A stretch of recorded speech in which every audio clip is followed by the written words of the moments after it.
Hello dear students, welcome for this next lecture of chapter study of calotis. Today we are going to deal with excretory system of calotis versicolor. Let's take a brief recap of previous lecture. So in previous lecture we have studied parts and organs of digestive system, digestive glands associated with the digestive system and functions of these digestive glands. The study objective for today's lecture will be to take an overview of urinogenital system, parts and organs of excretory system, structure of excretory organs, and excretory mechanism. So let's begin first to understand what is meant by urinogenital system. Now the urinogenital system comprises of two systems, that is urinary system, which is for excretion, and genital system for reproduction. So if we see in calotis, these two systems are together and they are not easy to separate from each other. Therefore this system is called as a urinogenital system.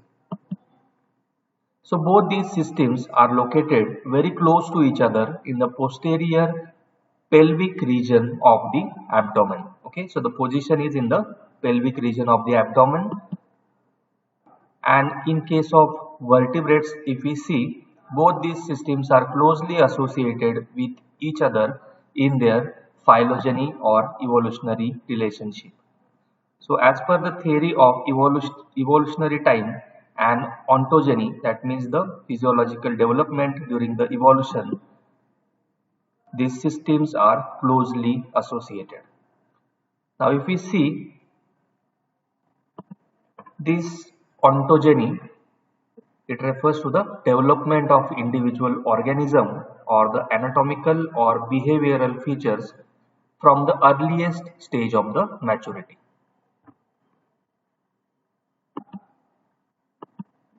Now in case of the male of calotis versicolor, these two systems are closely spaced. So the genital ducts of the male belong to the primarily to the excretory system.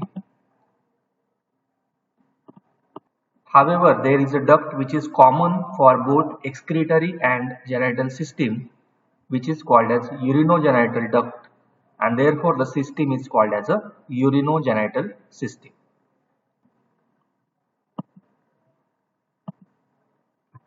In this picture, you can see urinogenital system of male and female. So in the first diagram, you could see the urinogenital system of a male. So since it is combination of you have the reproductive system of the male very closely situated with the this excretory system, and there are common openings which are present in the cloacal region.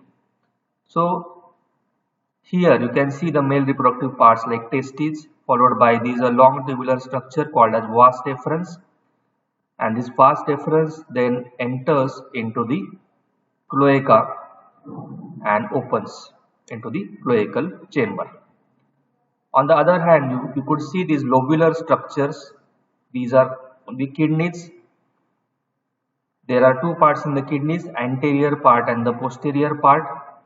Now these kidneys, they open into the ureters, and these ureters finally open into this cloacal region. Similarly, here you can see the urinogenital system of a female, which comprises of reproductive system, including the parts like ovary, which are grape-like, bunch-like structures, followed by the oviducal funnel, followed by these long tubular structures called as oviducts, which opens into the cloaca. Similarly, here you can see these two lobular structures, which are nothing but kidneys, which have anterior and posterior part. These open into the ureters, and ureters open into the cloaca. In this picture, we can see separately the excretory system of the calotis. So the excretory system basically comprises of three parts, that is a pair of kidneys. Then you have these tubular structures which are called as ureters, and the third part of this excretory system is nothing but the cloacal opening where these ureters are opening. Now this structure of kidneys, if you see, there are two lobes in the single kidney, the anterior end and the posterior lobe. Now this anterior lobe is tapering whereas the posterior lobe is broadened. Also, if you could see, the anterior part of these kidney is free, whereas, so here you can see the anterior part is free, whereas the posterior part of both the kidneys are united here. So these kidneys will look like a V-shaped structure. So both the kidneys will look like a V-shaped structure. So let's study the kidney in more details. So first of all, the excretory system, as I told you, consists of three parts. First is pair of kidneys, followed by pair of ureters, then followed by the urinary bladder. And this urinary bladder ultimately opens into the cloaca. So let's first study the structure of kidneys. So these kidneys are the elongated, flattened, dark red colored organs situated medially in the posterior region of the abdominal cavity, in the pelvic region of the body. Now if you see, they are attached to the body wall. They are not freely present, but these kidneys, they are attached to the body wall by peritoneum. So these kidneys are attached to the dorsal body wall and they are covered by peritoneum from their ventral side only. Next, if we see, anteriorly they are tapering, as I showed you in the previous slide, that anteriorly the kidney is tapering, whereas posteriorly it is quite broadened. Now these anterior ends are free from each other, whereas the posterior ends of two kidneys, they are connected with each other, or they are called as a fuse with each other. Okay, now distally they extend into the tail region, because we know that cloaca is a region from where it starts from the end of the abdomen region.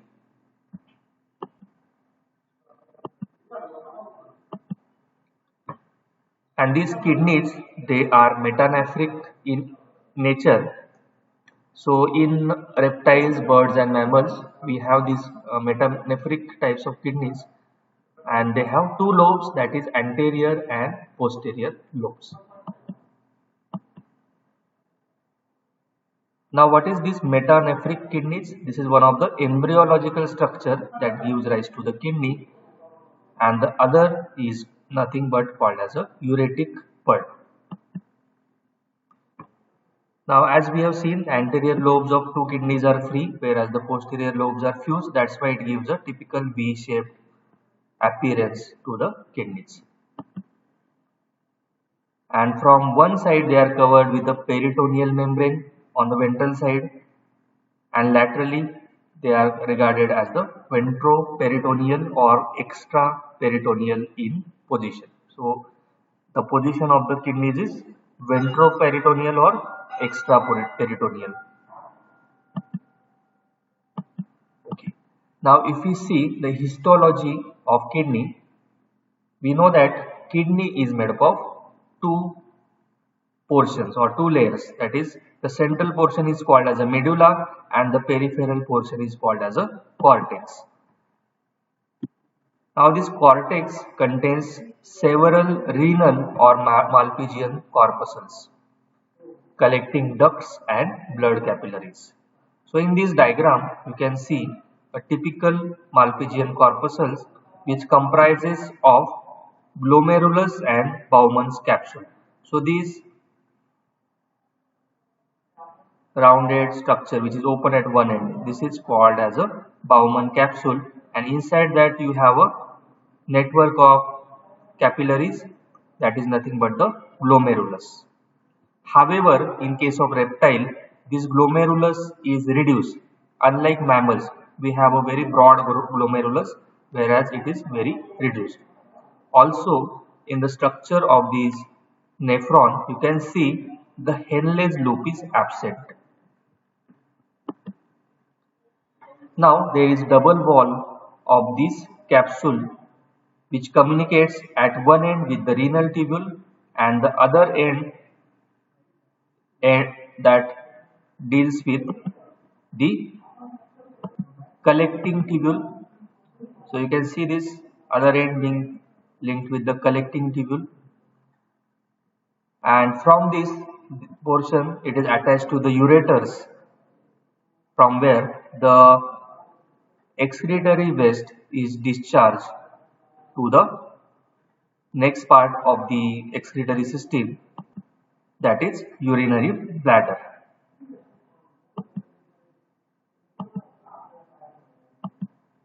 Now we come to the next part. After kidneys, the second component of the excretory system is a pair of ureters.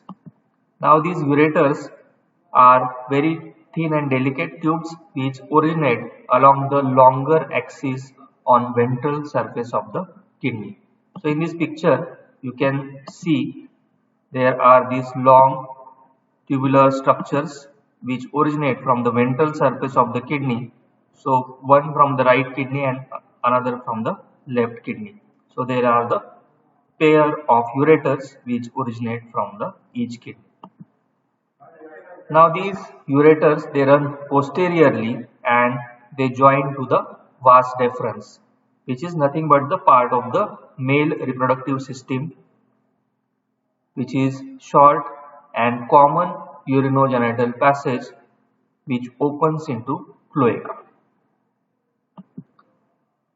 So in this next diagram we can see, here you can see a male urinogenital system.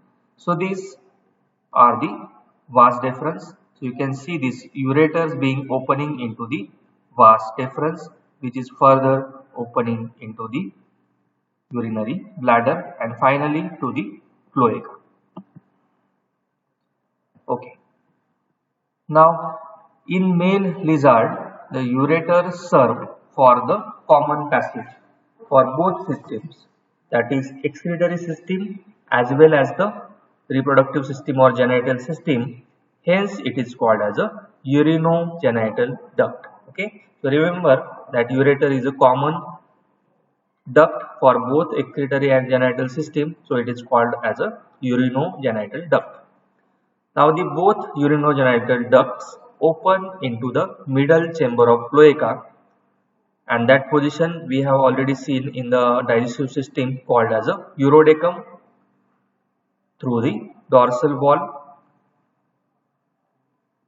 So in this diagram you can see the positions of the opening of the ureter into the cloaca. Similarly, these larger ones are nothing but the genital opening or the reproductive system opening, and there is third opening which is nothing but the opening of rectum, that is the digestive system opening. So this cloaca serves like opening for three different systems, that is your digestive system, reproductive system and the excretory system. And the central portion of this cloaca where the genital and the excretory systems are opening is nothing but called as a urodecum. Okay. Now in case of female lizards, the ureters open directly into the cloaca through the dorsal wall. Ureters have no connection with female genital ducts, and hence here urinary and genital systems are separate. Okay, so remember that only in case of male there is a common opening for the urinary system and genital system, that is through the ureters, whereas these are opening separately in case of female. So ureters have no connection with the female genital ducts, which are called as oviducts. Okay, so here you can see These oviducts, they are opening separately. They have no connection with the ureters which are running parallelly with the kidneys. Whereas in case of male, you can see this vas deferens is connecting with the ureters and then it is opening into the urinary bladder and finally into the opening into the cloaca. Okay, now we come to the third part of the excretory system, that is urinary bladder. So we know that urinary bladder is nothing but sac-like structure. So in case of Calotes, it is a small thin-walled sac situated ventral in position in the pelvic region, and it is covered by peritoneal membrane which binds it to the dorsally to the rectal tube. Now, through a very narrow neck of the bladder, it finally opens into the cloaca.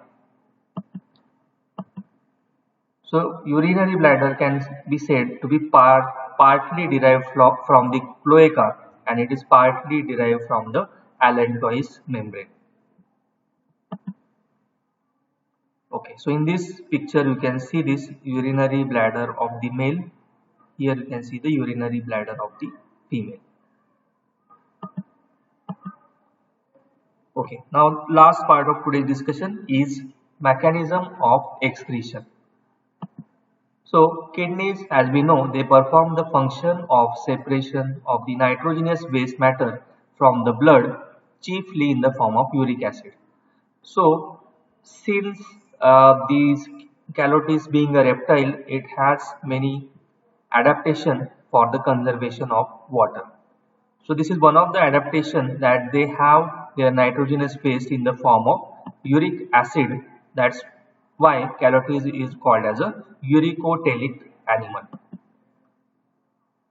Now, since uric acid requires less amount of water for its excretion because it is less toxic to the body, so compared to the other waste products like ammonia or urea, which are more toxic to the body, so body will eliminate them as quickly as they are formed. So there are some other group of animals which are ammonotelic or ureotelic, which require more water for their excretion, whereas in case of Calotes, they are uricotelic. That means they are excreting uric acid, so which is less toxic in nature, so they require less amount of water while excreting these waste in the form of uric acid. So this uric acid leaves the kidney along with a very small amount of water, and this will result forming a yellowish urine. The urine is carried first by the ureters into the urodecum, which is the opening present in the cloacal chamber, and it finally passes into the urinary bladder. The urodecum and bladder water is almost completely absorbed from the urine. Okay, so whatever water part is there, that is again absorbed, and finally nearly solid or semi-solid type of urine consisting mainly of uric acid is finally eliminated by the Calotes. Okay, so this is all about the excretory mechanism in Calotes. So let's take a brief recap of today's lecture. So we have understood the excretory system. First, we have understood what is meant by urinogenital system. In case of Calotes, the reproductive system and excretory system, they are closely associated with each other. So that system is called as urinogenital system. From that, genital system is reproductive system and urinome is excretory system. So we have seen how they are closely associated with each other. They are present in the abdominal part in the pelvic region. The important parts of the excretory system are the kidneys, which are metanephric in origin, followed by pair of ureters, a single urinary bladder, which ultimately opens into the cloaca. We have understood their structure, and finally we understood the mechanism of excretion, that Calotes is uricotelic. Being uricotelic, having the excretory product in the form of uric acid, it requires less amount of water. Even whatever water is present, that is almost completely absorbed from the urine, and the urine is given out in the form of a nearly solid uric acid. Okay, so this is all about the excretory system of the calotis versicolor. Thank you.